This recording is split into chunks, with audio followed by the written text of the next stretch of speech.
Hello, I'm Waqar Rizvi, and this is Scope. We're going to start off today's show by taking another angle on the issue of Afghanistan and what's happening there. We're going to talk about Afghan refugees / asylum seekers or migrants, however you want to term them, in Europe. And a lot of European countries, or a significant number of European countries, in fact, I should say, are worried about Afghan refugees as a whole. And so not too long ago, in fact, we had Germany, the Netherlands, Austria, Belgium, Denmark, and Greece write a letter urging the EU's executive branch to, quote-unquote, intensify talks with the Afghan government, that is the Kabul government, to ensure that Afghans' deportations from Europe back to Afghanistan continue. To their credit, France, Germany, Netherlands, Finland, Sweden, and Norway have paused their respective deportations of Afghans at this point in time, considering the current situation on the ground in that country, and these other countries may very well follow suit. But nevertheless, I feel like it's an important discussion to have, A, in the context of Afghanistan and what's happening there, and B, just overall about refugee rights in Europe as a whole. We're going to discuss those issues now with our esteemed panelists who are joining us today from across Europe. We're joined now by Tim Foxley, who is an independent consultant who concentrates on political military analysis and research. He was also a UK government defense analyst from the years 1992 to 2014. He is joining us today from Malmö in Sweden. Joining us from Roskilde, Denmark, is Dr. Michelle Pues, who is a professor of global studies at Roskilde University. She's also an associate fellow at Chatham House in the Europe program and an associate member of the Middle East Studies Forum at Deakin University. And joining us from Berlin, Germany, is Dr. Marcus Engler, who is a researcher at the German Center for Integration and Migration Research. Marcus, Michelle, and Tim, thank you all for taking your time out to join us today. Tim, I'll start with you. To the credit, as I said, a number of countries have walked back their respective positions about the deportations of Afghans, but why even take that position? Because the argument on the part of those countries was that, listen, if we don't deport these Afghans, then this will encourage more to, in fact, come to the EU. Yeah, I mean, it's a good question, and it really points to the dilemmas that Europe is going through at the moment. And there's no guarantees that these decisions won't be reversed again in the weeks and months to come. It's easy to understand how a lot of European governments are concerned that they shouldn't send out, quotes, the wrong message. But with the situation in Afghanistan as it stands, that we can all see quite clearly the uncertainty, the fluidity, the rapid speed of the Taliban advance. It's really difficult now to see countries justifying the continued process of returning. But I can imagine, in a few months, if there was some kind of, however you define it, stabilization in the country, the debate would reactivate, and maybe European governments would say, well, now it seems broadly safe enough to return people to some areas. And it's normally Kabul that people are sent back to. So this is, a temporary process and a debate that is running and running. Michelle, what are your thoughts about this debate? Right now, as I said, to the credit, many countries walking it back. But as Tim correctly pointed out, there's no guarantees this will be the permanent position. Well, just as an update, Denmark just on Wednesday late just decided, and yesterday as well, just decided to also pause the deportation of some 40 Afghan asylum seekers. And the date that has been fixed for this pause is the 8th of October. But I have to just say one thing in terms of, Europe's and also the international community's responsibility here, because Afghans as a nation have suffered for so long. They have a history of displacement. So we can go back to the Soviet invasion of 1979 and then the arrival of the Taliban in 1996. So, the decision to invade in 2001, of course, led to a UN voluntary repatriation program, so to say, which then repatriated something like 5.3 million refugees back to Afghanistan, because it was considered to be some kind of modicum of stability. But of course, as we know, the situation has deteriorated, especially since 2019. So I think we need to keep in mind that what harms Afghan civilians in particular is the fighting over territory. And this is what we need to keep in mind in terms of European but also international community's responsibility. I mean, the way that the Biden administration has decided to withdraw is nothing but reckless. To sign a peace deal with the Taliban and then ask of the Afghan government and the Afghan people to resist the Taliban is nothing but reckless. So we need to put things into perspective as well in terms of the agendas of the international community. Marcus, what of then the agenda of the international community in this regard? I mean, yes, these Afghans can stay right now in these specific countries that are allowing them to stay, but what has been the problem with having them anyways? What is the concern? Is it national security concerns? What is the main concern in your regard? I think, I mean, this is a longer story, right? I mean, deportations to Afghanistan have been, controversial for many years. I mean, this is not a new development. And in the letter, I mean, of the six, governments to the EU, I mean, the key phrase is really, that they're concerned about that more people would come if deportations would stop. And I think that's kind of the overall kind of logic, which I'm not justifying, just trying to explain, of most, Western European governments. I mean, they try to send a message, I mean, to potential migrants and refugees from Afghanistan, but at the same time trying to send a message to their national electorate, especially those parts of the electorate, who are concerned with security and migration being seen as a problem.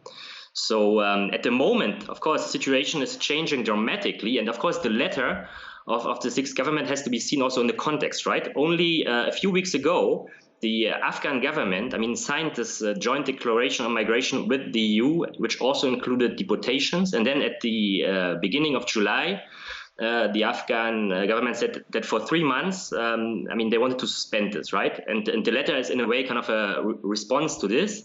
And now I guess everybody is surprised by how quickly things are changing. And at the moment, there's not really a policy which I can see by the EU or kind of national governments on how to deal with the Afghan refugee crisis, which is unfolding.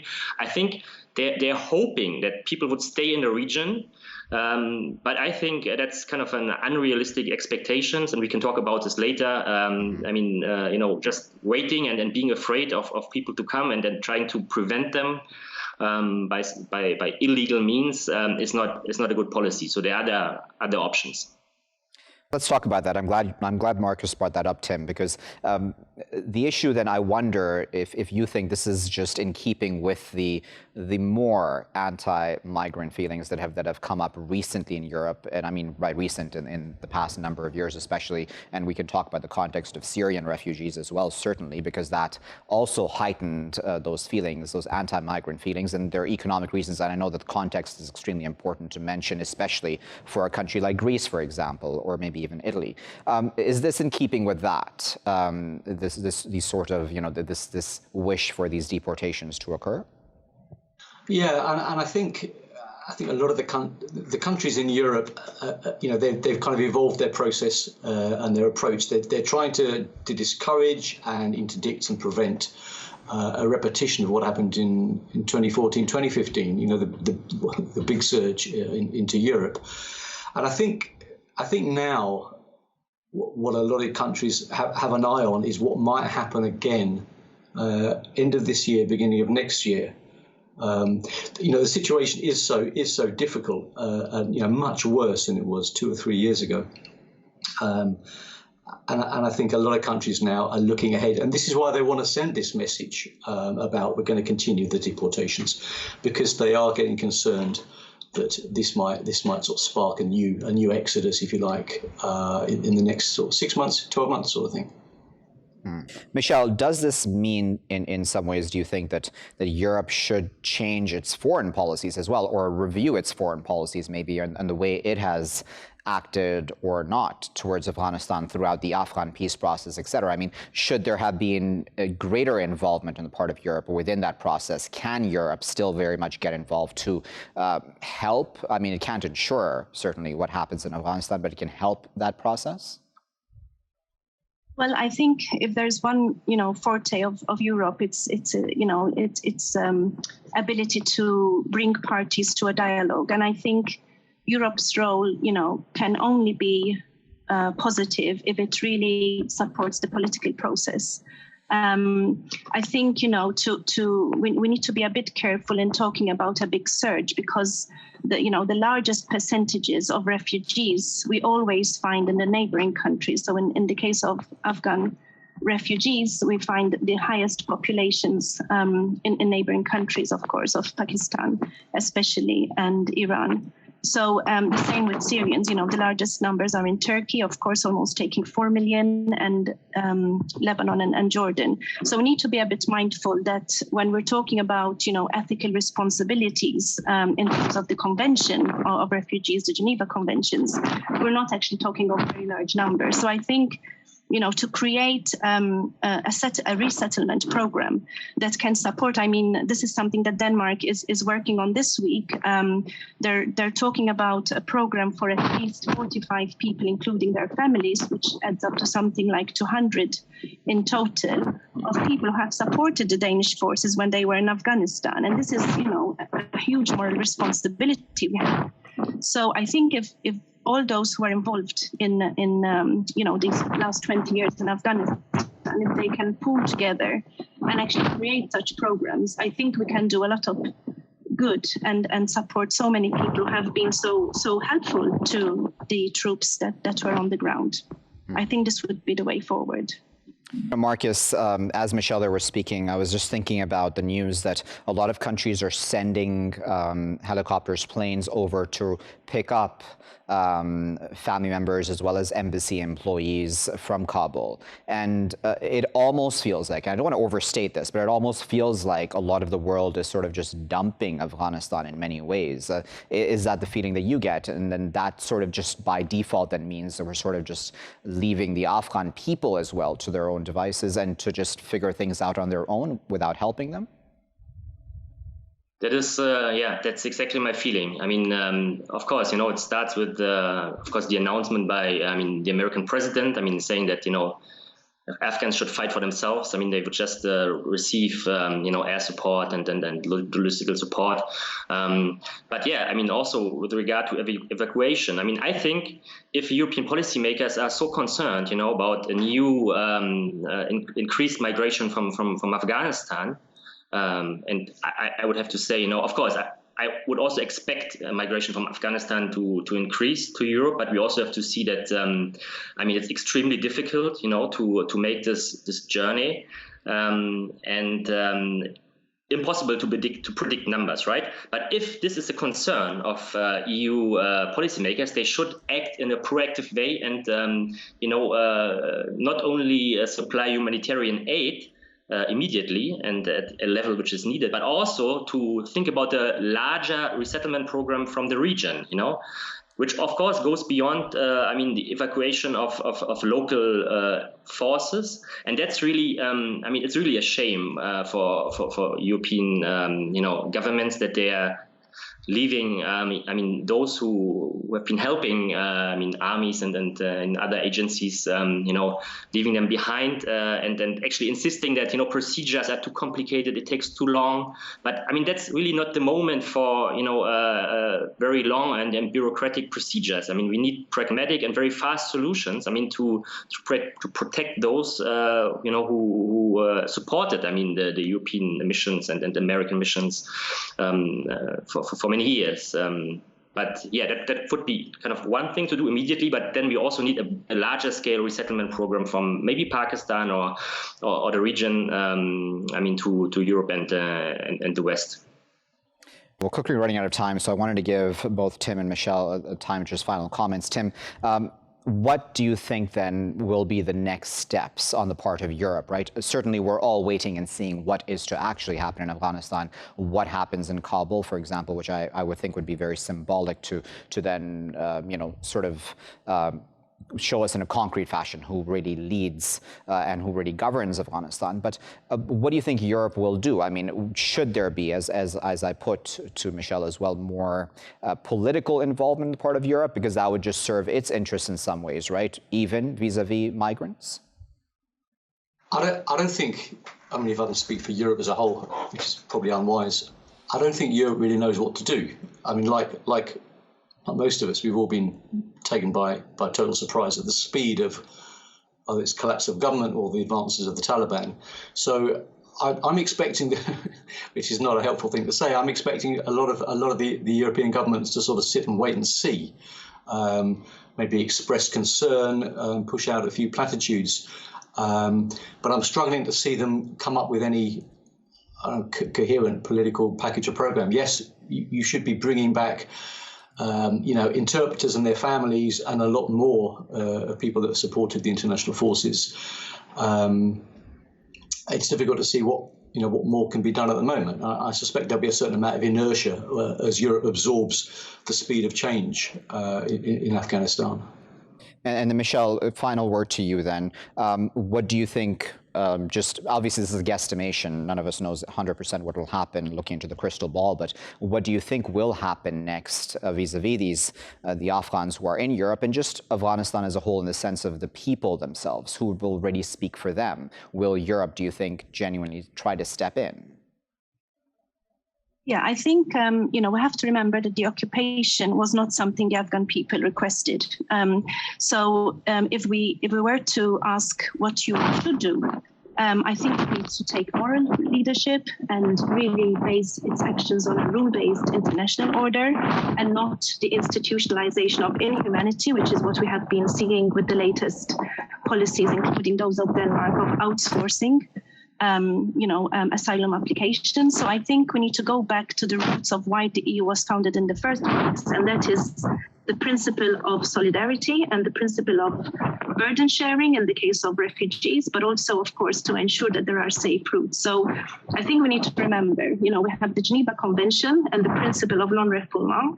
So these are really important principles that if the EU is to sustain any integrity in the new world order, I think, in the ever-changing global order with, the rise of, in particular, China and Russia, I think the EU will really have to rethink its role in the global order.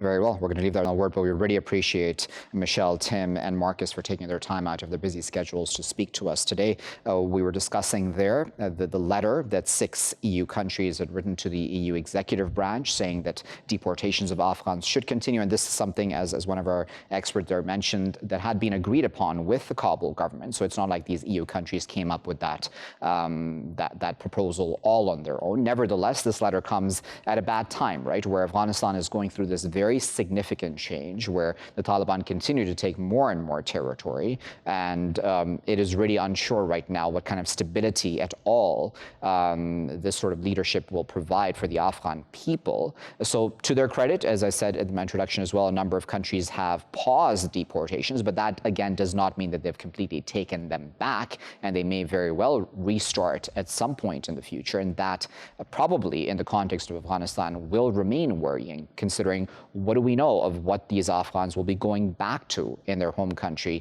if they are then returned. I'll be back with my next segment after this break. Welcome back, viewers. You're here in Scope with me, Waqar Rizvi. Now, in this segment, we're going to discuss the Rohingya genocide, and it's been occurring there in Myanmar for quite a few years now. And the context of the U.S. recognition, or lack of, in fact, or the fact that it has been genocide that's occurred in Myanmar. Donald Trump had refused to label it so, but now there's an effort on the part of human rights activists and groups to push the Biden administration to recognize it as genocide. Now, of course, from an amateur point of view, I wonder if that is just semantics and if terminology will really help the Rohingya people themselves, but that's something that I'm going to in fact put to the experts who are joining us today as to whether or not that label of genocide then officially by the US government will really mean real world differences for the Rohingya people, many of whom have had to leave the country and many of whom who are still persecuted within the country as well. Let's discuss those issues now a bit further. We're now joined by Dr. Anni, who is a lecturer of international law at the University of Glasgow. She's also a researcher at the Glasgow Centre for International Law and Security. She is joining us today from Bonn in Germany. Joining us from London, UK is Dr. Ronan Lee, who is a visiting scholar at the Queen Mary University of London.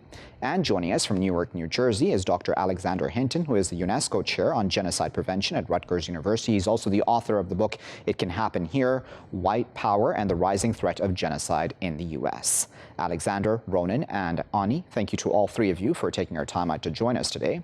Anni, I'd like to start with you firstly. And as I said, my very amateur point of view on this is that I wonder if the word genocide, if that recognition of this being genocide on the part of the US, for example, as this extremely powerful country in the world, would really have a difference. I mean, does this have a difference in then how international law then, for example, may act towards this issue?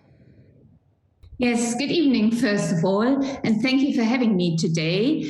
Well, will it make a difference to label genocide against the Rohingya for what it is? If the US recognizes the persecution against the Rohingya as genocide, this would have symbolically play quite an important role, but this would only potentially make a small difference on the ground if the Biden administration does more than just recognizing the genocide against the Rohingya, but also follows up with some action. Action, for example, in the Security Council to increase accountability for the crimes that have happened and that continue to happen. And there, given that I'm here as a lawyer, it's important to know that to date, international courts only have a very limited role that they can play in trying to put pressure on the key players in Myanmar to hold those to account. One of them is that the state of Myanmar has been taken in front of the International Court of Justice. Another one, though, and this is where the Security Council comes in, is that the International Criminal Court currently tries to address what has happened, but can only do so to a very, very limited extent. And therefore, a Security Council referral, for which the US plays a key role, could be an important step forward. Does it matter to the people on the ground immediately? No, it won't. It won't stop the violence immediately, but it could be a start. All right, Alexander, from your vantage point there in the United States, how important is this label of then genocide? Thanks for having me on. That's a great question. And I just want to sort of say from any vantage as human beings, recognizing atrocities that take place is extremely important. It's something that's vital to respecting human dignity, restoring the dignity of the victims. That's the basis of human rights. So beyond that sort of basic point about human dignity, there's also an importance in terms of prevention, in terms of deterrence, because the message, as we've seen over and over again in history, is that if you don't hold people accountable, if you don't acknowledge what's being done, there'll be recurrence. Right now in the United States, returning to the domestic situation here, we are actually grappling in a similar manner with atrocities that have taken place in the past with people of color in the United States. And it's very much a debate. The move from Trump to Biden more recently has shifted the ground in the sense there's been a return to this issue of human dignity and human rights. And it's been pushed closer to the forefront of US policy and US foreign policy. We saw that in part motivate the recognition of the Armenian genocide. And now there's this enormous push to have recognition of the Rohingya situation, genocide, and there's all sorts of momentum for it. There's a House resolution, State Department report. Of course, Gambia has its suit. There's scholars, they're lobbyists, and I think that we have this momentum. And if I could just conclude by saying, if we think about a push and a pull, the things pushing for it are all these sort of domestic actors, what's morally right. But what's really pulling against it is maybe we could say China, China, China, and money, money, money, those sort of strategic interests. All right, so Ronan, what are your thoughts on this? I know you've done a lot of research into this and you've looked into this quite deeply as well, the issue of the Rohingya genocide, in the sense that All right, so we had Aung San Suu Kyi. She was a darling for a very long time for a lot of the Western countries because she genuinely was a symbol of hope for Myanmar. And now that she fell out of favor even before this recent coup took place in Myanmar. But do you think that partly, and I don't want to overstate this, partly is holding back, for example, the United States or maybe other Western countries from being a lot stronger on this issue? Yes, I mean, I think what we're seeing is a reluctance on the part of the West to re-engage in Myanmar in the same way it did previously. There's a sense internationally that the West backed Aung San Suu Kyi, and she was not exactly what they thought they were getting in supporting her. And in many respects, I mean, I think we need to make clear that she was very different to the Myanmar military, and she's not the person that is pulling the trigger and the gun and sending the troops in or anything like that. That's down to the military. But in many respects, she enabled the military to undertake genocidal crimes against the Rohingya. During 2017, there was a massive forced deportation of Rohingya during a very short period of time, almost 800,000 Rohingya forced out of Myanmar. And Aung San Suu Kyi's rhetoric at that time was very much enabling and defending the actions of the military. And I think what we're seeing now is that the West in particular is concerned that it doesn't want to re-engage in precisely the same way and be embarrassed another time.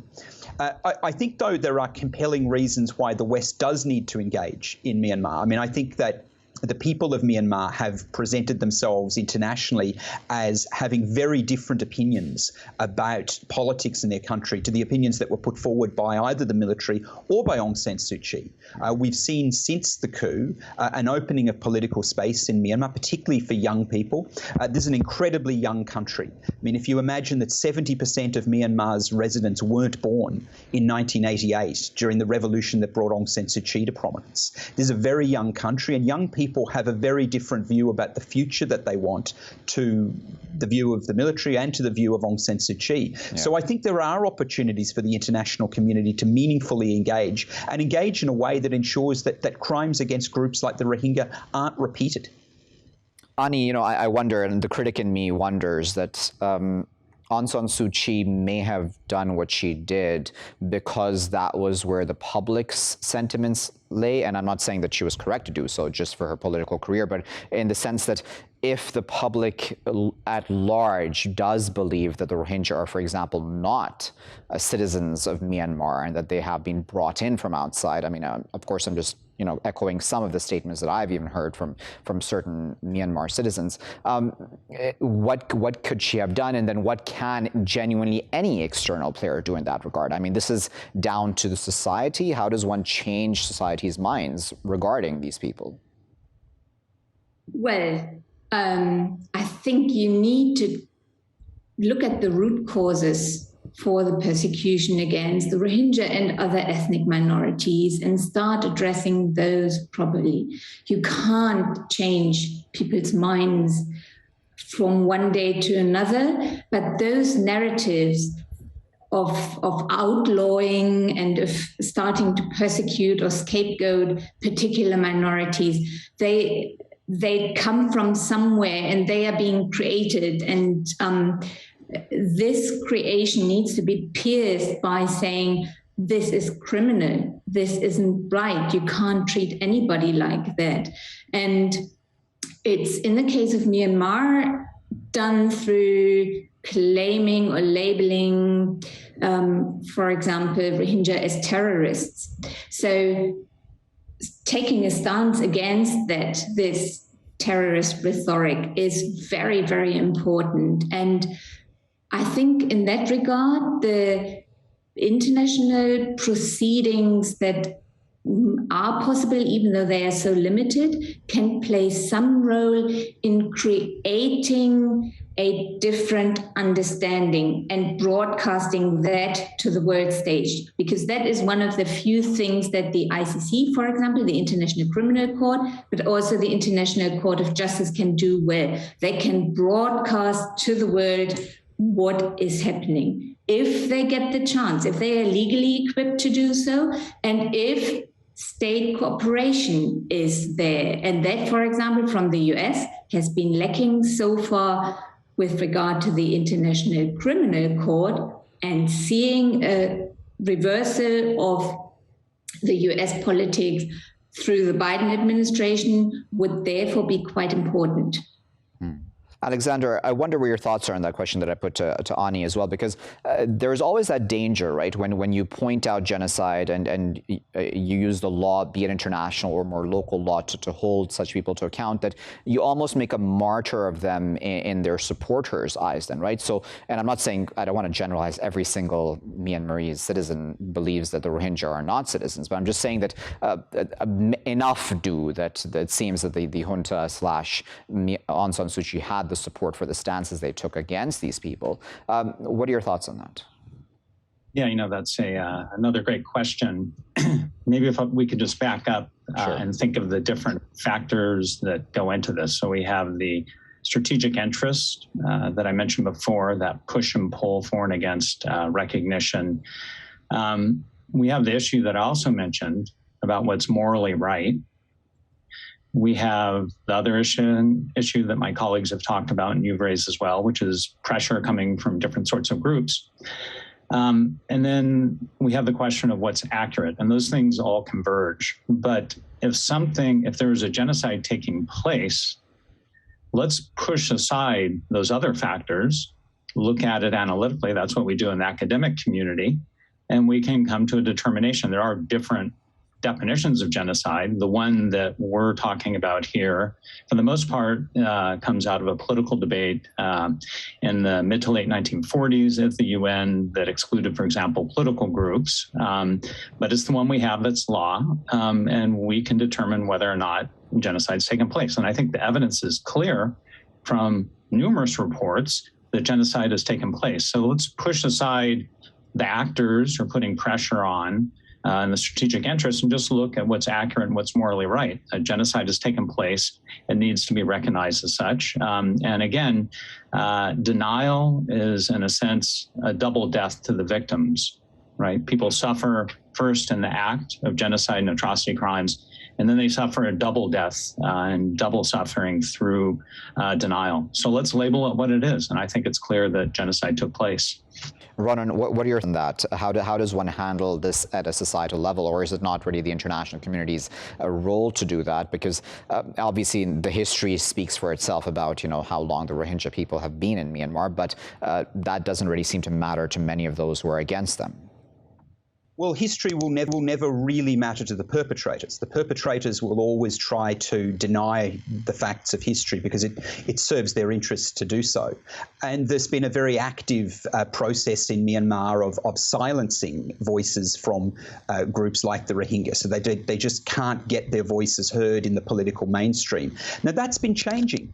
That's perversely changed since the coup, and it's changed because young people in Myanmar have been incredibly active politically since the coup in February of this year. And there has been an opening of political space to discuss the country's mistreatment of the Rohingya and to discuss the way many people were silent and many people ignored the plight of the Rohingya over many years. And I think the international community has a really useful role to play in endorsing those debates and letting people within Myanmar know that internationally there's an understanding that the crimes that have been committed against the Rohingya amount to genocide. These are atrocity crimes and they're very serious.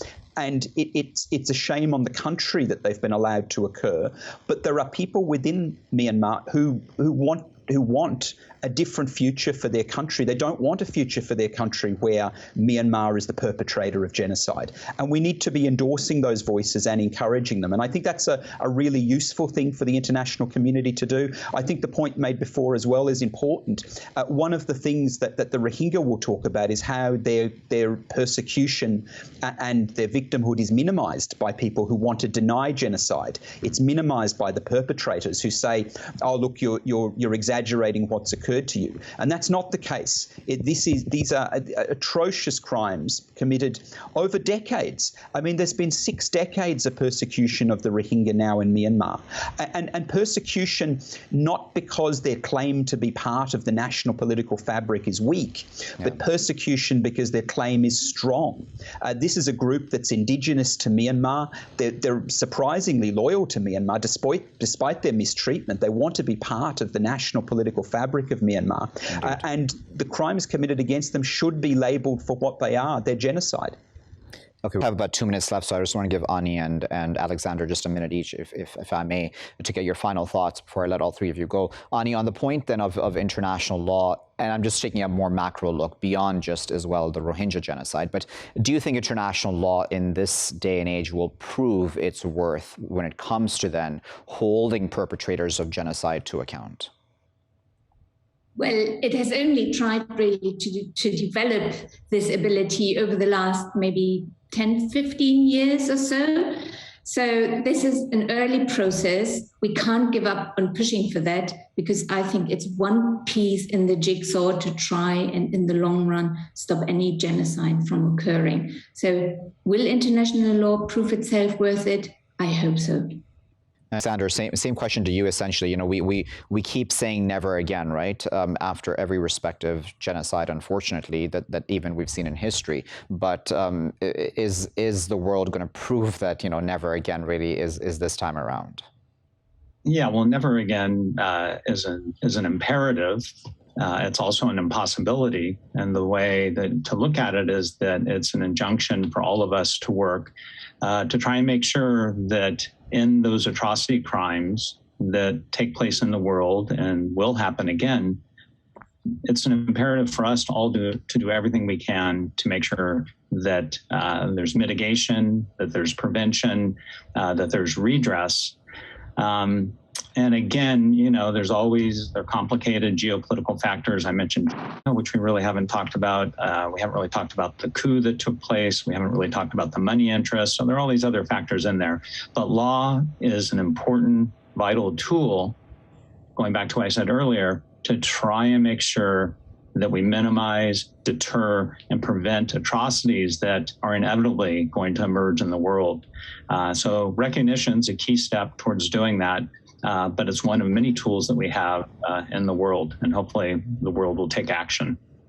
Indeed, they're at that, but we really appreciate Alexander, Ronan, and Anni, and I totally agree with Alexander. We've only really touched this issue at the surface. There's a lot of connected issues which are really important to discuss, the external influences as well as internal influences on this issue of the Rohingya genocide. But nevertheless, we were discussing there with our esteemed panelists the issue of whether or not the U.S. should recognize the Rohingya genocide as being genocide. Donald Trump had not. Biden is being pushed to do so by human rights groups. It would be important to recognize it for what it is, but then what kind of a real world change would that have for the Rohingya people who are suffering both within and outside their country, those who have had to flee? What kind of permanent solution or any solution would this sort of recognition provide them? This will take action, actually, on such recognition once it does occur, if it does occur by the Biden administration or any other country around the world, both regional as well as extra-regional, and then certainly internal as well. So as our guests are mentioned as well, we have a lot of young people in Myanmar, and they are starting to speak up then. And that also is an extremely important change in this regard. I'll leave it there for now. I've been Waqar Rizvi. Thanks for watching.